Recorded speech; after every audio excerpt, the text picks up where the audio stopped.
colleagues. Thank you, Cindy, for our June update for CPD. My first tip is looking at this website here. I'm a real big fan of minimalistic design, and this website here allows you to go off and get YouTube transcripts. So let's just see it in action. That's the best thing to do. So I'm going to go to one of our previous 5 in 5s, and I'm going to go back to the YouTube transcript, and even here, look, this is a playlist, doesn't really matter. I can go in there and it will go off and get the video.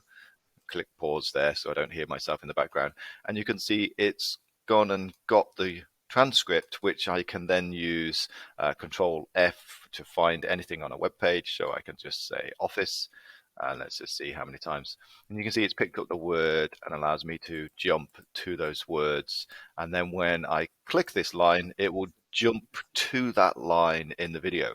Really useful, because if you're playing videos in the classroom, and sometimes you need to have the text that's there at the same time, and it removes all of the comments and all of the other distractions and the cognitive load that's on a YouTube page, and it auto scrolls.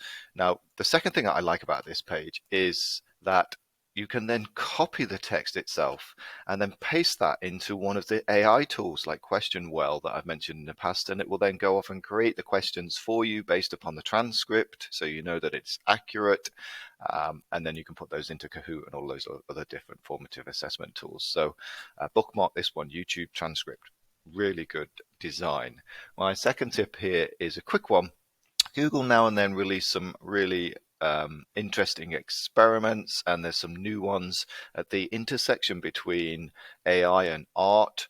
When I shared this with my students, we had a really good time sort of playing around with some of these different games.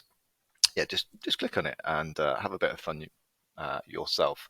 My third one is something called, I'm looking up there because my prompt sheet is up there, is called something called Draftback, and again, really interesting tool.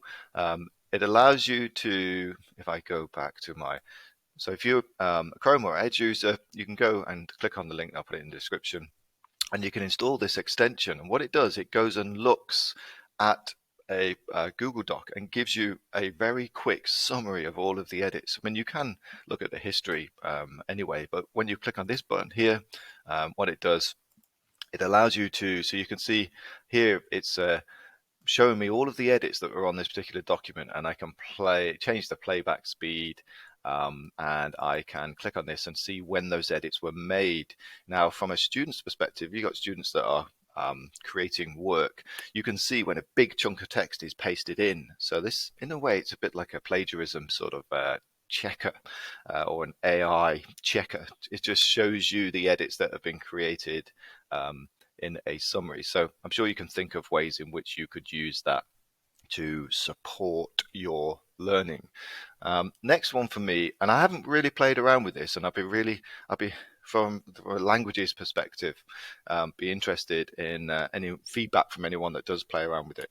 But inspiration came from a young man in my tutor group called Mateus, and many of you are familiar with Mateus. And what he does, which is incredible, I think, is that he changes the language of his entire operating system. So if he's focusing on a particular language, Portuguese, he will change the operating system to Portuguese, and he will learn Portuguese from just moving around the operating system. And Toucan works a little bit like that.